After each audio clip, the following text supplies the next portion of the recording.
నమస్తే welcome to V3 news లక్ష్యం సమాజయితం నేను మీ అనిత ముందుగా బులెటిన్ లో హెడ్లైన్స్ చూద్దాం అమరావతి ఉద్యమానికి 1000 రోజులు మహాపాదయాత్రకు అంకురార్పణ చేసిన రైతులు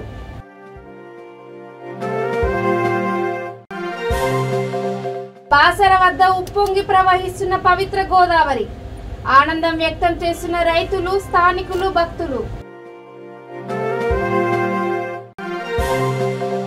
ఘనంగా ఇంటర్నేషనల్ వైశ్య ఫెడరేషన్ కార్యవర్గ ప్రమాణ స్వీకారం పేద ఆర్యవైశ్య మహిళలకు 50 కుట్టు మిషన్ల పంపిణీ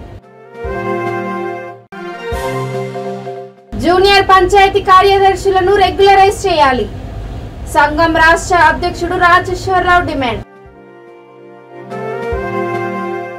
ఇక డీటెయిల్స్ చూస్తే ఆంధ్రప్రదేశ్ ఏకైక రాజధానిగా అమరావతిని కొనసాగించాలంటూ జరుగుతున్న ఉద్యమానికి 1000 రోజులు పూర్తయ్యాయి ఈ సందర్భంగా చేపట్టనున్న మహాపాదయాత్రకు అంకురార్పణ జరిగింది జెండా ఊపి రైతుల మహాపాదయాత్రను లాంఛనంగా ప్రారంభించారు వెంకటపాలెంలోని టీటీటీ ఆలయంలో రైతులు ప్రత్యేక పూజలు నిర్వహించిన అనంతరం ఆలయం బయట ఉన్న వెంకటేశ్వర స్వామి వారి రథాన్ని నడిపి పాదయాత్రకు అంకురార్పణ చేశారు అనంతరం రథాన్ని గ్రామంలోకి తీసుకెళ్లారు అంకురార్పణ కార్యక్రమంలో టీడీపీ మాజీ ఎమ్మెల్యే చింతమనేని ప్రభాకర్ అమరావతి పరిరక్షణ సమితి రైతు జేఏసీ నేతలు పాల్గొన్నారు వెంకటపాలెంలో ప్రారంభమైన రైతుల మహాపాదయాత్ర 1000 కిలోమీటర్లు సాగి నవంబర్ 11న శ్రీకాకుళం జిల్లాలోని ప్రముఖ పుణ్యక్షేత్రమైన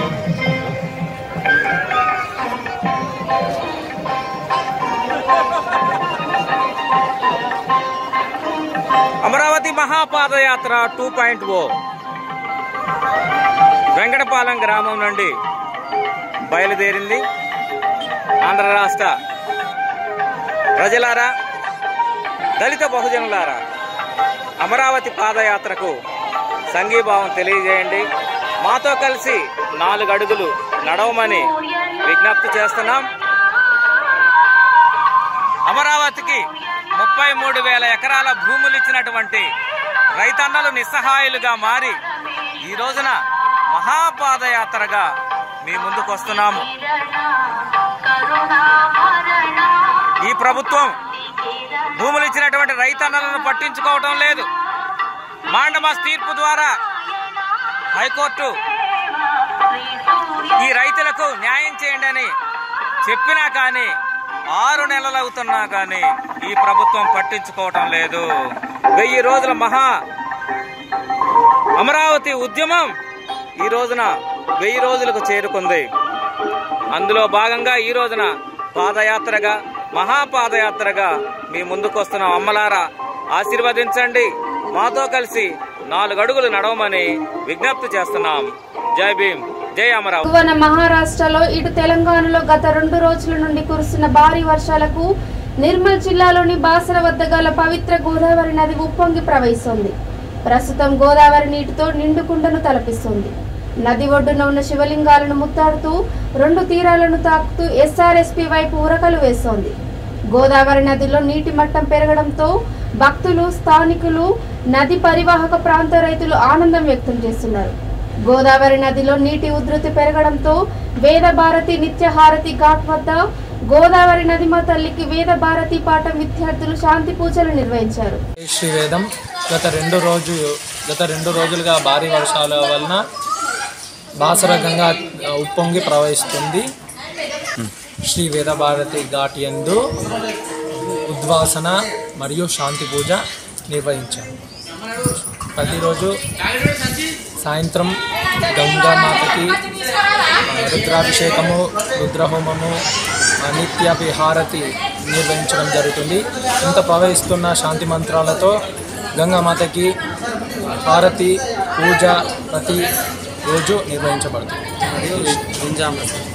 ఇంటర్నేషనల్ వైశ్య ఫెడరేషన్ వరంగల్ జిల్లా నూతన కార్యవర్గ ప్రమాణ స్వీకార కార్యక్రమం రామన్నపేటలోని ఆర్యవైశ్య సత్రంలో ఘనంగా నిర్వహించారు ఈ కార్యక్రమంలో ముఖ్య అతిథులుగా ఐవీఎఫ్ రాష్ట్ర అధ్యక్షుడు Telangana tourism development corporation chairman Uppala Srinivas Gupta Telangana హస్తకళల board chairman Bollam Sampath Kalika corporator Gandhe Kalpana Naveen పాల్గొన్నారు నూతన కమిటీతో వారు ప్రమాణ స్వీకారం చేయించారు ఈ సందర్భంగా పేద ఆర్యవైశ్య మహిళలకు 50 కుట్టు మిషన్లను ఉచితంగా అందజేశారు ఇంటర్నేషనల్ వైశ్య ఫెడరేషన్ అధ్యక్షులు మధు గారి ఆధ్వర్యంలో వాళ్ళ కార్యవర్గ సభ్యులు మహిళా టీం అందరూ కూడా ప్రమాణ స్వీకారం చేయడం జరిగింది. ఇంటర్నేషనల్ వైశ్య ఫెడరేషన్ స్థాపించి 10 సంవత్సరాల కాలంలోనే ఒక ప్రపంచ స్థాయిలో దాదాపు 22 దేశాలలో 23 రాష్ట్రాలలో ఈ ఇంటర్నేషనల్ వైశ్య ఫెడరేషన్ సంస్థ ఉన్నది. ఈనాటి ఈ కార్యక్రమానికి ముఖ్య అతిథిగా మా మొల్లం సంపత్ గారు, చాలామంది అతిథులంతా కూడా వివిధ ఆర్యవైశ్య సంఘాల అధ్యక్షులు కూడా ఇక్కడికి రావడం జరిగింది. మా గట్టు మహేష్ గారు, వీరన్న గారు, మధు గారు, వాళ్ళ జనరల్ సెక్రటరీ ట్రెజరర్ శైలజ మహిళా ప్రెసిడెంట్ గారు, వాళ్ళందరికీ కూడా నేను ఆల్ ది బెస్ట్ చెప్తూ కంగ్రాచులేట్ కూడా చేస్తున్నా. ఎందుకంటే పేద వైశ్యులు ఎక్కడున్నా కానీ ఇంటర్నేషనల్ వైశ్య ఫెడరేషన్ బాగుంటుంది. రెక్కాడితే కానీ డొక్కాడని బతుకులలో మా వైశ్య జాతిలో కూడా చాలామంది ఉన్నారు. కాబట్టి ఇవాళ ప్రభుత్వము అందించే పథకాలలో, సంక్షేమ పథకాలలో రైతు బంధు కావచ్చు, రైతు బీమా కావచ్చు, మళ్ళీ పెన్షన్ ఎవరైతే 57 ఏళ్లకు మొన్ననే 11 లక్షల మందికి కేసీఆర్ గారు ప్రవేశపెట్టారో ఆ 57 మంది ఎవరైతే ఉన్నారో మా ఇంటర్నేషనల్ వైశ్య ఫెడరేషన్ తరఫున వాళ్ళకి ఎంఆర్ఓ గారితో ఉన్నాం, ఆర్డీఓతో, కలెక్టర్తో కూడా మాట్లాడి వాళ్ళకు ఎవరైతే సంక్షేమ పథకాలలో అందుకోలేని ఉన్నారో వాళ్ళందరికీ కూడా ఈ సంక్షేమ పథకాలు అందించే విధంగా ప్లాన్ చేస్తున్నాం. ఒకవేళ బీద స్థితిలో ఉండి వాళ్ళకు పేదలకు రేషన్ కార్డు, వైట్ కార్డు లేని వాళ్ళకు కూడా రేషన్ కార్డు కూడా ఇస్తున్నాం. ఇంకా ఇది కాకుండా ఎవరికన్నా బీద పరిస్థితిలో ఉండి ఆపరేషన్లు చేయలేని పరిస్థితిలో ఉంటే వాళ్ళకు లెటర్ ఆఫ్ క్రెడిట్ అని కేసీఆర్ గారు 4 లక్షల 5 లక్షల రూపాయలు వాళ్ళకి ఇక్కడి నుంచి మా ఐబీఎఫ్ ద్వారా కూడా కేసీఆర్ గారికి లెటర్ పెట్టేసి మా ఐబీఎఫ్ తరఫున వాళ్ళకు కూడా ఈ లెటర్ ఆఫ్ క్రెడిట్ కూడా అందించడానికి ముందుంటాం. ఇంకా అది కాకుండా ఒకవేళ వాళ్ళ ట్రీట్మెంట్ చేసుకున్న తర్వాత వాళ్ళ బిల్స్ పెడితే వాళ్ళకి సీఎం రిలీఫ్ ఫండ్ కూడా ఇంటర్నేషనల్ వైశ్య ఫెడరేషన్ తరఫు నుంచి పేద వైశ్యులకు అందరికీ కూడా సహకారం అందించే ఈరోజు దాదాపు 50 మందికి ఇన్ఫర్మేషన్ 50 మందికి ఇంటర్నేషనల్ వైశ్య ఫెడరేషన్ వరంగల్ జిల్లా నుంచి మిగతా కొందరు కూడా డోనర్స్ కూడా ఉన్నారు. వాళ్ళ సపోర్ట్ కూడా చేసుకొని మధు గారు ఈ 50 మిషన్లు ఇచ్చినందుకు వాళ్ళందరికీ కూడా నేను ధన్యవాదాలు చెప్తున్నాను. ఇంకా పెన్షన్ ఇచ్చే కార్యక్రమం ఎవ్రీ మంత్ ఒక్కొక్క పేద వయసులకి 300 రూపాయలు పెన్షన్ ఇచ్చే విధంగా 70 మందికి ఈ నెల నుంచి కూడా అది కూడా స్టార్ట్ చేస్తున్నాం. ఇంతకుముందు చేసింది ఇప్పుడు ఐవీఎఫ్ నుంచి కూడా ఇంకా కొత్త మందికి ఇంకా పెరిగే విధంగా కూడా ప్లాన్ చేస్తున్నాం. ఎక్కడైతే గరీబ్ వయసులు ఉంటారో వాళ్ళందరికీ ప్రభుత్వం కూడా కేసీఆర్ గారు వచ్చిన తర్వాత మాకు రాజకీయ పరంగా కూడా 4 కార్పొరేషన్ చైర్మన్లు, ఒకరికి ఎమ్మెల్యే, ఒకరికి ఎమ్మెల్సీ, ఒకరికి టీటీడీ బోర్డు మెంబర్, తెలంగాణ యూనివర్సిటీకి ఒక వైస్ ఛాన్సలర్, ఇంకా అది కాకుండా 11 మంది తెలంగాణ వ్యాప్తంగా 11 మంది మున్సిపల్ చైర్మన్లు కూడా అయిండ్రు. ఎక్కడైతే జిల్లాలలో వైశ్య భవన్ లేని దగ్గర ఒక 2 ఎకరాలు 3 ఎకరాలు వైశ్య భవన్ కోసం, కన్యకా పరమేశ్వర అమ్మవారి టెంపుల్ కోసం ల్యాండ్ ఇవ్వడమే కాకుండా 1 కోటి రూపాయల నుంచి 5 కోట్ల వరకు ఫండ్ కూడా ఇవ్వడం జరిగింది. గ్రేటర్ హైదరాబాద్లో నడిబొడ్డున ముప్పల్ బగాయత్లో 5 ఎకరాల స్థలం, దాదాపు 150 కోట్ల స్థలాన్ని అన్ని కులాలకు ఏ విధంగా. తెలంగాణలోని 9,355 మంది జూనియర్ పంచాయతీ కార్యదర్శులను రాష్ట్ర ప్రభుత్వం వెంటనే రెగ్యులరైజ్ చేయాలని సంఘం రాష్ట్ర అధ్యక్షుడు రాజేశ్వరరావు డిమాండ్ చేశారు. హన్మకొండ అంబేద్కర్ భవన్లో రాష్ట్ర ఉపాధ్యక్షుడు ఆకారపు సురేష్ అధ్యక్షతన జూనియర్ పంచాయతీ కార్యదర్శుల ఆత్మగౌరవ సభ జరిగింది. ఈ సందర్భంగా రాజేశ్వరరావు మీడియాతో మాట్లాడుతూ జూనియర్ పంచాయతీ కార్యదర్శులకు సీఎం కేసీఆర్ ఇచ్చిన హామీలు అమలు చేయాలని డిమాండ్ చేశారు. తాము చేసిన కృషితోనే రాష్ట్ర ప్రభుత్వానికి జాతీయ స్థాయిలో అనేక గుర్తింపులతో పాటు బహుమతులు వస్తున్నాయన్నారు. కార్యక్రమంలో సంఘం జనరల్ సెక్రటరీ శ్రీకాంత్, జిల్లా అధ్యక్షుడు కృష్ణంరాజు, రాష్ట్ర ఉపాధ్యక్షుడు ఆకారపు సురేష్, రాష్ట్ర సహాయ కార్యదర్శి మనోహర్ రెడ్డి, వినోద్ కుమార్, ఆర్గనైజింగ్ సెక్రటరీ దామోదర్ గౌడ్, అన్ని జిల్లాల జూనియర్ పంచాయతీ కార్యదర్శులు అధిక సంఖ్యలో పాల్గొన్నారు. వరంగల్ వేదికగా నిర్వహించిన జేపీఎస్ల ఆత్మగౌరవ సభ ద్వారా మేము ఒకటే ప్రభుత్వాన్ని విజ్ఞప్తి చేస్తున్నాం, గౌరవ ముఖ్యమంత్రి గారిని ఒకటే విజ్ఞప్తి చేస్తున్నాం. మీరు ఏ విధంగానైతే జూనియర్ పంచాయతీ కార్యదర్శుల నోటిఫికేషన్లో పేర్కొన్న విధంగా 3 సంవత్సరాలకు రెగ్యులర్ చేస్తామని మీరు ఏ విధంగానైతే మాట ఇచ్చిర్రో అదేవిధంగా మేము 3 సంవత్సరాలు పూర్తి చేసుకున్నాం. మీరు మళ్ళొక సంవత్సరం పెంచిర్రు. వెంటనే ఇన్ని పనులు చేస్తున్నాం, తెలంగాణని ఇంత అభివృద్ధి పథంలో తీసుకుపోతున్నాం. ఏ రాష్ట్రం పోయినా ఏడిపోయినా మీ తెలంగాణ సూపర్ ఉంది, మంచిగా ఉంది అని మీకు మంచి పేరు వస్తుందంటే దాంట్లో మీ మార్గదర్శకాలకు అనుగుణంగా, మీ యొక్క ఆలోచన విధానానికి అనుగుణంగా ఈ మా జూనియర్ పంచాయతీ కార్యదర్శులు పనిచేస్తున్నాం. ఇంత పనిచేస్తున్నాం. ఈ జూనియర్ పంచాయతీ కార్యదర్శి అనే పోస్టు మీ యొక్క మానస పుత్రిక, అంటే మీ బిడ్డల మీరు కొత్తగా సృష్టించిన పోస్టు. మరి మీ బిడ్డలు ఎన్నో సమస్యలు ఎదుర్కొంటున్నారు. మరి మీ బిడ్డలు బాధపడితే మీరు కూడా బాధపడ్డట్టే. మీరు బోలాశంకరులు ఎంతమందికి ఎన్నెన్నో అడగక ముందుకే ఇచ్చారు. మేము నోరు తెరిచి అడుగుతున్నాం. మేము అడిగేది ఒకటే, గౌరవ ముఖ్యమంత్రి గారు మేము మిమ్మల్ని అడిగేది ఒకటే, మమ్మల్ని 3 సంవత్సరాలు చేసినాం, మమ్మల్ని రెగ్యులరైజ్ చేయరి. ఏ ఉద్యోగికైనా 2 సంవత్సరాలకే ప్రొబేషన్ కంప్లీట్ చేసి రెగ్యులరైజ్ చేస్తారు. కానీ మరి మమ్మల్ని ఇంకా తెలంగాణకు దిక్సూచిగా తయారు చేయాలని కొంచెం రాకుదామని మీరు 3 ఏళ్ళు చేశారు. ఆ 3 ఏళ్ళు కూడా పూర్తి చేసుకున్నాం. దయచేసి మమ్మల్ని వెంటనే రెగ్యులర్ చేయరి. ఆ రెగ్యులర్ చేయకపోవడం వల్ల మేము ఎన్నో కష్ట నష్టాలు ఎదుర్కొంటాం. మాకు ఉద్యోగ భద్రత లేదు. మా ఊళ్ళో 30-40 మంది చచ్చిపోయారు. వాళ్ళకు కూడా ప్రభుత్వం నుంచి ఎటువంటి సహకారం లేదు. ఒక గొప్ప ముఖ్యమంత్రి బంగారు తెలంగాణకు స్వప్న సాధికుడు ఉన్న రాష్ట్రంలో ఈ 30-40 మంది చచ్చిపోతే వాళ్ళ అన్యాయానికి గురవుడు అది మంచిది కాదు. ఎందుకంటే మీరు ఎంతో మందికి ఎన్నో సాయం చేస్తున్నారు. వీళ్ళ సమస్యలు తీర్చాలి. అట్నే మహిళా జూనియర్ పంచాయతీ కార్యదర్శి కూడా ఎన్నో సమస్యలు ఎదుర్కొంటారు. సండే లేదు, మండే లేదు, ఒక హాలిడే లేదు, ఒక కుటుంబం లేదు. ఇట్లా ఏంటంటే పొద్దు నుంచి లేస్తే సాయంత్రం వరకు ఎన్నో పనులు, ఎన్నో విధులు ఉన్నాయి. దయచేసి కొంచెం మా కష్ట నష్టాలను మీరు గమనించి వెంటనే రెగ్యులర్ చేసి మా సమస్యలు తీరుతారని మీకు ఈ యొక్క సభ ద్వారా విజ్ఞప్తి చేస్తున్నాం. అట్లనే ఆ ఓపీఎస్లు, జేపీఎస్లు, సిపిఎస్లు అనేక రకాలు ఉన్నాయి. అవన్నీ రద్దు చేసి అందరినీ జేపీఎస్లో రెగ్యులరైజ్ చేసి మీరు మమ్మల్ని బంగారం లెక్క మీరు కడుపులో పెట్టి చూసుకుంటే ఒక సైనికుల లెక్క పనిచేసి ఇంకా ప్రభుత్వానికి మంచి పేరు తెస్తాం. ఇంకా మీరు కలలు కన్నదానికంటే ఇంకా అద్భుతంగా పనిచేస్తామని మేము మాటిస్తున్నాం. జై తెలంగాణ. నా పేరు governor Rajeshwara Rao, Telangana panchayati secretaries federation రాష్ట్ర అధ్యక్షుడు. అంతర్రాష్ట్ర గంజాయి రవాణా మూటను రాచకొండ పోలీసులు పట్టుకున్నారు. ఎస్ఓటి మల్కాజ్గిరి, చౌటుపల్ పోలీసులు సంయుక్త ఆపరేషన్ లో 6 సభ్యులు గల ముఠాను అరెస్ట్ చేశారు.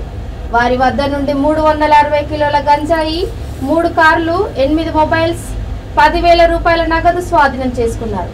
ఈ కేసుకు సంబంధించి మరో 3 వ్యక్తులు పరారీలో ఉన్నారు. వారిని కూడా త్వరలో అరెస్ట్ చేశామని రాచకొండ సిపి మహేష్ భగవత్ తెలిపారు.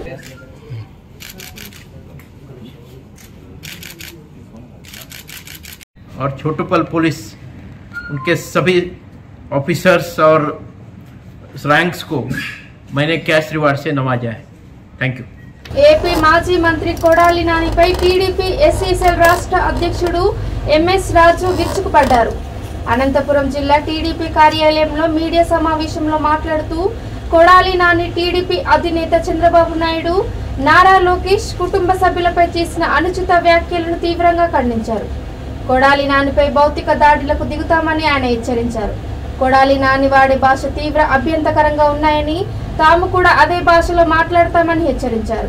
రాజకీయాల్లో విష సంస్కృతిని, పశు సంస్కృతిని ప్రవేశపెట్టిన మూర్ఖుడు కొడాలి నాని. వీడి జన్మరహస్యం మీద వీడికి అనుమానం ఉండి అందరి జన్మరహస్యాలు వీడి జన్మరహస్యం మాదిరే ఉంటాయనుకొని ఇతరులని విమర్శించేటువంటి కుసంస్కారి. అరే నాని, నిన్ను ఎన్నోసార్లు చెప్తూ కొట్టాం తెలుగుదేశం పార్టీ కార్యకర్తలు. మళ్ళీ మళ్ళీ నా జన్మ ఇంతే, నా బతుకింతే, తెలుగుదేశం పార్టీ కార్యకర్తలు ఉమ్మేయకపోతే, తెలుగుదేశం పార్టీ నాయకులు నన్ను చెప్పుతో కొట్టకపోతే నాకు ఉనికి ఉండదని చెప్పి ప్రతిసారి చంద్రబాబు నాయుడు గారి మీద, యువనేత లోకేష్ గారి మీద, లేదా ఆ కుటుంబం మీద, భువనేశ్వరమ్మ గారి మీద, బ్రాహ్మణి గారి మీద నోటికొచ్చినట్లు ఇష్టానుసారం మాట్లాడేటువంటి నీచపు నా కొడక, ఎలుగుబంటి డిఎన్ఏ నా కొడక, ఎన్నిసార్లు రా నిన్ను చెప్పుతో కొట్టేది? అసలు నీకు సిగ్గు, శరం, మానం, మర్యాద, సమాజం విలువలు ఇవేమైనా ఉన్నాయా? కనీసం కొంతవరకైనా. నీకు ఒక భార్య ఉంది, 2 ఆడపిల్లలు ఉన్నారు, పెళ్ళిడికి వచ్చిన వాళ్ళు, తల్లి ఉంది. ఏం జన్మరా నీది? నీ అబ్బా కేవలం మంత్రివర్గ విస్తరణ ఉండొచ్చు, కొంతమందిని తీసేస్తానని జగన్మోహన్ రెడ్డి అంటానే గజ్జి కుక్క, పిచ్చి కుక్క వచ్చినట్లు మళ్ళీ ఏ బలం మీద అయితే నీకు గతంలో మంత్రి పదవి ఉందో ఆ బలాన్ని మళ్ళీ ప్రయోగించడం. అంటే నువ్వు రాజకీయాల్లోకి రాకముందు చంద్రబాబు నాయుడు గారి బూట్ పాలిష్ చేసి లోకేష్ గారిని కలిస్తే చాలు అని లోకేష్ గారి అపాయింట్మెంట్ కోసం గేటు దగ్గర కాపలా కుక్కలా కాసుకున్న నువ్వు ఆ రోజు రాజకీయాల్లోకి రావడానికి నిర్మల్ జిల్లా ఖానాపూర్, ఇక్బాల్పూర్ గ్రామాలకు మధ్య గల అటవీ ప్రాంతంలో భారీ వర్షానికి వటవృక్షం వాహనంపై విరిగిపడింది. ఈ ప్రమాదంలో ఆ వాహనంలో జగిత్యాల జిల్లా మల్లాపూర్ మండలం ఇటిక్యాల్కు చెందిన 13 మంది ఉన్నారు. వారంతా ఆదిలాబాద్ జిల్లాలోని కుంటాల జలపాతానికి వెళ్తుండగా ప్రమాదవశాత్తు వటవృక్షం ఆ వాహనంపై పడింది. ఈ సంఘటనలో వాహనం డ్రైవర్ బుచ్చన్న రవి అనే వ్యక్తి అక్కడికక్కడ మృతి చెందగా నిఖిల్ అనే వ్యక్తి పరిస్థితి విషమంగా ఉండడంతో మెట్పల్లి హాస్పిటల్ తరలించారు. మిగిలిన వారు ప్రాణాలతో బయటపడ్డారు.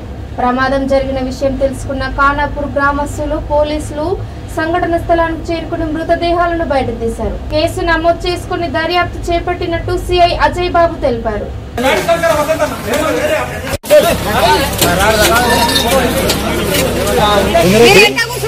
ఎన్ని గంటలకు వెళ్ళింది? ఆడికెళ్ళి ఇక్కడికెళ్ళి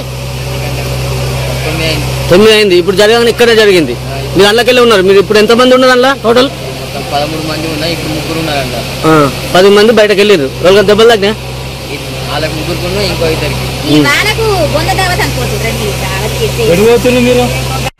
ఖానాపూర్లో కొమరంభీం నుండి ఇక్బాల్పూర్ మధ్యలో ఒక టాటా మ్యాజిక్ పైన తుమ్మ చెట్టు పడిపోయి స్పాట్లో ఇద్దరు చనిపోవడం జరిగింది. ఇద్దరు కూడా రాయకల్ మండల్ జగిత్యాల జిల్లా ఇటికాల గ్రామస్తులు. ఒక అతని పేరు బుచ్చిరాజు 40 years ఉంటాయి. ఇంకొక రవి అతనికి ఒక 35 years ఉంటాయి. వీళ్ళంతా కలిసి కూడా ఇటికాల నుంచి బయలుదేరి కుంటాల వద్దకు చిన్న ప్రోగ్రాం కోసం వెళ్తున్నారు. పోయే సమయంలో యాక్సిడెంటల్గా చెట్టు పడడంతో స్పాట్లో చనిపోతుంది. వరంగల్ జిల్లా పోచమ్మ మైదాన్ నుండి పైడిపల్లికి వెళ్లే ప్రధాన రహదారి మార్గంలో కల్వట్టులో 2 వ్యక్తులు అదుపు తప్పి అందులో పడి మరణించారు.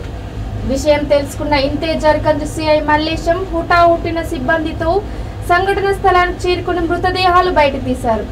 మృతులలో ఒకరు సిద్దిపేట జిల్లా వాసి 30 ఏళ్ల ప్రశాంత్ కాగా మరొకరిని నల్లబెల్లి మండలం శనికరం గ్రామానికి చెందిన 28 ఏళ్ల గౌతంగా గుర్తించారు. ఇదిలా ఉండగా వరంగల్ బీజేపీ జిల్లా అధ్యక్షుడు కొండేటి శ్రీధర్ సంఘటన స్థలాన్ని సందర్శించిన సందర్భంగా మాట్లాడుతూ 2018లో ఈ రహదారికి ఎమ్మెల్యే ఆరూరి రమేష్ శంకుస్థాపన చేశారని అన్నారు. కాంట్రాక్టర్ రవీందర్ రెడ్డి మరమ్మతులు మొదలుపెట్టి బిల్లు రావట్లేదని రోడ్డు పనులను మధ్యలోనే నిలిపివేశారని అన్నారు.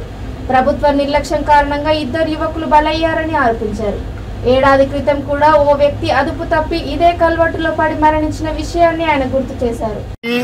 టిఆర్ఎస్ పార్టీ టిఆర్ఎస్ ప్రభుత్వం స్థానిక ఎమ్మెల్యే నిర్లక్ష్యం ఈ ఒక్కదికే కాదు, జిల్లా నలుదిక్కులో కూడా ఇదే పరిస్థితి ఏర్పడ్డది.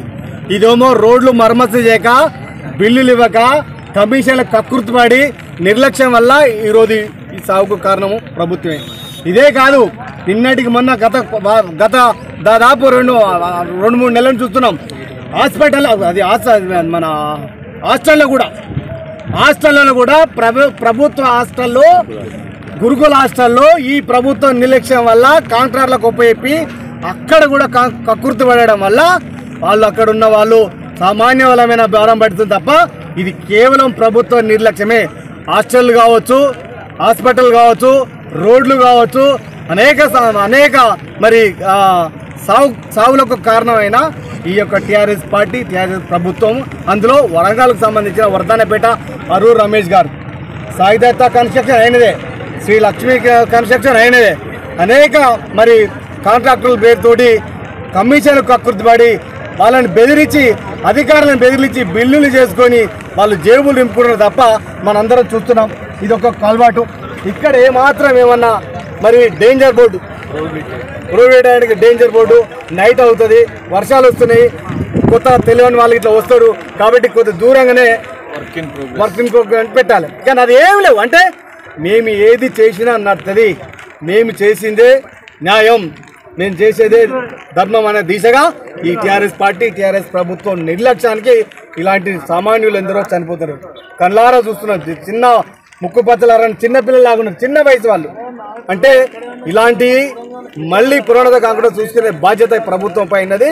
మేము భారతీయ జనతా పార్టీ పక్షాన డిమాండ్ చేస్తున్నాము, ఇప్పటికైనా ఏదైతే ఈ కాంట్రాక్టర్ ఉన్నారో వాళ్ళని బ్లాక్ లిస్ట్లో పెట్టి వాళ్ళపైన క్రిమినల్ కేసు పెట్టాలని మేము డిమాండ్ చేస్తున్నాం. ముఖ్యమంత్రి కేసీఆర్ మత సామరస్యతకు కృషి చేస్తుంటే బీజేపీ నేతలు మాత్రం వినాయక నిమజ్జనంలో మత ఘర్షణలు సృష్టించాలని చూశారని ఖైరతాబాద్ ఎమ్మెల్యే దానం నాగేందర్ ఆరోపించారు. హిమాయత్ నగర్ హైదర్గూడలో 900 మందికి ఆసరా పెన్షన్ల గుర్తింపు కార్డులను ఆయన పంపిణీ చేశారు. తెలంగాణ సంస్కృతి సంప్రదాయాల గురించి అస్సాం ముఖ్యమంత్రికి ఏం తెలుసునని 100 ఏళ్లుగా ఇక్కడ గణేష్ నిమజ్జన కార్యక్రమాలు జరుగుతున్నాయని అన్నారు. రానున్న రోజుల్లో నియోజకవర్గంలో మరో 3,000 మందికి దళిత బంధు ఇవ్వబోతున్నామని తెలిపారు. హైదరాబాద్ జిల్లాలో అయినా మొత్తం తెలంగాణ యావత్తు మన ముఖ్యమంత్రి గారు ఒక కార్డు ఇస్తున్నారు. ఆధార్ కార్డు ఎట్లా ఉన్నదో చిన్న కార్డు మీరు జేబులో పెట్టుకొని తిరుగుతున్నారో అదే విధంగా పెట్టేశారు, మర్చిపోయారు. కాబట్టి ఇప్పుడు కార్డు ఇస్తున్నాం, దానికి లామినేట్ చేసుకొని మీరు జేబులో పెట్టుకోవచ్చు. ఒకటి ముఖ్యంగా నేను చెప్పాల్సింది ఏంటంటే ముఖ్యమంత్రి గారు 57 సంవత్సరాల నుంచి 64 సంవత్సరాల వయసు వాళ్ళు కూడా ఉన్నారు. ఇంకా మంజులైన వాళ్ళు 65 సంవత్సరాలు పైబడిన వాళ్ళు ఉన్నారు. सिंगल वुमेन या हर कोई यानी कि जो तेलंगाना में बॉडी सिस्टम दे रहे हैं कार्ड, जो लोग नहीं आए वो लोग मंडला का नंबर आपका आधार कार्ड में अगर नहीं भी है परेशान नहीं होना. हमारे అస్సాం చీఫ్ మినిస్టర్ గారు కొన్ని వందల సంవత్సరాలు ఈ హైదరాబాద్ సిటీలో వినాయక చవితి ఉత్సవాలు ఎన్నో సంవత్సరాలు జరుగుతున్నాయి. ఎన్నో సంవత్సరాల నుంచి జరుగుతున్న ఈ ఉత్సవాల్లో చాలా మంది వచ్చారు, చాలా మంది పోయారు. కానీ నిమజ్జన కార్యక్రమంలో ప్రభుత్వం ఏర్పాటు చేసినటువంటి వేదికల మీదకి ముఖ్యమంత్రి గారిని విమర్శించడము వారి తగునాడు అడుగుతా ఉన్నారు. ఇది ఎక్కడి వారు ఎంతవరకు సమంజసమని అడుగుతా ఉన్నారు. ఒక ముఖ్యమంత్రి ఉండి ఇంకో ముఖ్యమంత్రి గురించి అవాకులు చెవాకులు చేయడము ఇది ఎక్కడ అస్సాం సాంప్రదాయమో అడుగుతున్నారు, అస్సాం సంస్కృతి అని అడుగుతా ఉన్నారు. ఎందుకంటే ముఖ్యమంత్రి గారు ఈరోజు జరిగినటువంటి ఒక ఉత్సవాలని వైభవంగా జరుపుకోవాలని అంటే ప్రత్యేకంగా మీరు చూసినట్టయితే చార్మినార్ దగ్గర అంటే మక్కా మసీద్ దగ్గర ఎంఐఎం వాళ్ళు ఒక వేదికను ఏర్పాటు చేసి వచ్చిన వినాయక మండపాలను స్వాగతం పలికారు. ఎప్పుడైనా ఈ సాంప్రదాయం చూసారా? ఎప్పుడైనా ఈ సాంప్రదాయాన్ని ఎప్పుడైనా విన్నారా మీరు? అసలు ఇలాంటి సాంప్రదాయాన్ని తీసుకురావడంలో ముఖ్యమంత్రి గారి పాత్ర ఎంతో ఉంది. ఎందుకంటే కులా మతాలను కలిపి ఈరోజు హిందూ ముస్లిం అనకుండా ఇదంతా కూడా ఈ యొక్క తెలంగాణ యొక్క హిందూ ముస్లిం యొక్క ఐక్యతను కాపాడుకుంటూ ఈ రాష్ట్రాన్ని కాపాడుకుంటూ మత సామరస్యాన్ని కాపాడుతుంటే ఈరోజు మత విద్వేషాలని రెచ్చగొట్టి ఇక్కడ ఎట్టి పరిస్థితుల్లో ఈ వినాయక నిమజ్జనం అయ్యే లోపల హిందూ ముస్లింల కొట్లాట చేయాలని ఎన్నో కుట్రలు చేశారు. దానికి ముఖ్యమంత్రులు, కేంద్ర మంత్రులు అందరూ వచ్చిన ప్రతి వాడు కూడా ఈయన రెచ్చగొట్టే మాటలే మాట్లాడుతూ ఉన్నారు. బండి సంజయ్ గారు మాట్లాడితే మహాలక్ష్మి టెంపుల్కి వెళ్తాడు, ఇన్ని సంవత్సరం భాగ్యలక్ష్మి టెంపుల్. మళ్ళీ ఇన్ని సంవత్సరాల నుంచి నేనైతే హైదరాబాద్ లో 5 సార్లు ఎమ్మెల్యే అయ్యాను హైదరాబాద్ సిటీలో.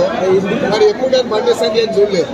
చార్మినార్ భాగ్యలక్ష్మి టెంపుల్కే పోతాడు. ఎందుకంటే అక్కడ ఈయన పోవాలి, ఎవరైనా ముస్లిం రాయి వేయాలి, లేకుంటే ఈలో కార్యకర్తలు రాయి వేయించుకోవాలి, కానీ మత విద్వేషాలు సృష్టించాలి ఒక కుట్ర. జరిగినటువంటి నిమజ్జన కార్యక్రమంలో ఆయన ఏమని చెప్పాడు? మా నంది వీలాల్ గారు తప్పేం చేయలేదు. ఎందుకు తప్పు చేయలేదంటే మీరు వచ్చేటువంటి మండపాల స్వాగతం పలకాలి. సరే గణేశోత్సవ కమిటీ అని మీరు ఒక దుకాణం పెట్టుకున్నారు, ఆ దుకాణంలో మీరు స్వాగతం పలకండి. మాకు కూడా అధికారం ఉంది, మేము కూడా స్వాగతం పలుకుతాం.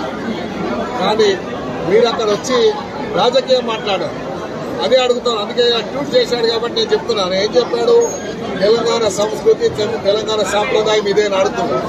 తెలంగాణలో ఉన్నటువంటి సాంప్రదాయాన్ని, సంస్కృతిని చెడగొట్టడానికి ఒక కుట్రతో వచ్చాము కాబట్టి తెలంగాణ ప్రజలు దాన్ని వ్యతిరేకించారు. అది అర్థం చేసుకోవాలని కూడా నేను అస్సాం చీఫ్ మినిస్టర్ గారు చెప్తా ఉన్నాను. ఈ తెలంగాణని తప్పకుండా మేము కాపాడుకుంటాం. మత విద్వేషాలు సృష్టించేటువంటి వారిని మాత్రం. వైఎస్ఆర్సీపీ బాపట్ల జిల్లా అధ్యక్షుడు, రాజ్యసభ సభ్యుడు మోపిదేవి వెంకటరమణారావు రేపల్లె నియోజకవర్గం నిజాంపట్నం మండలం ముత్తుపల్లిలో గడప గడపకు వైఎస్ఆర్ కాంగ్రెస్ ప్రభుత్వం కార్యక్రమంలో పాల్గొన్నారు. ప్రతి ఇంటి గడప గడపకు వెళ్లి గడిచిన 3 ఏళ్లలో ప్రజలకు అందిన సంక్షేమ ఫలాల వివరాలు తెలుసుకున్నారు. అర్హులైన వారికి ప్రభుత్వ పథకాలు అందకుంటే వారి వివరాలు తెలుసుకుని తగిన చర్యలు చేపట్టాలని సంబంధిత అధికారులకు ఆయన సూచించారు. కార్యక్రమంలో యువ నాయకుడు మోపిదేవి రాజీవ్, పార్టీ నాయకులు, కార్యకర్తలు పాల్గొన్నారు.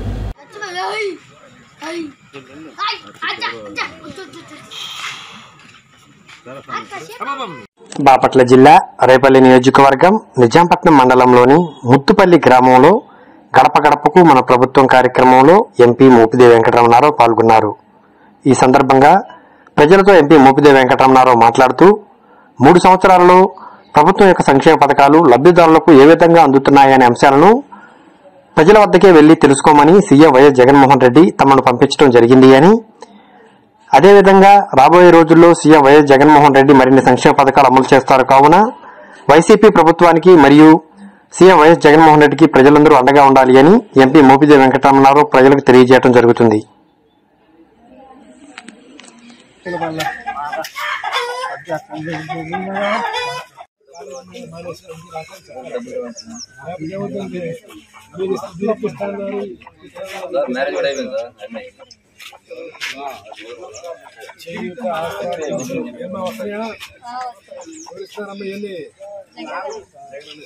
ఇక బులెటిన్ ముగించే ముందు హెడ్లైన్స్ మరోసారి.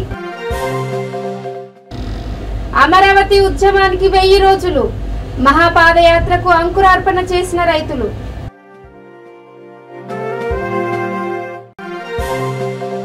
బాసర వద్ద ఉప్పొంగి ప్రవహిస్తున్న పవిత్ర గోదావరి, ఆనందం వ్యక్తం చేస్తున్న రైతులు, స్థానికులు, భక్తులు.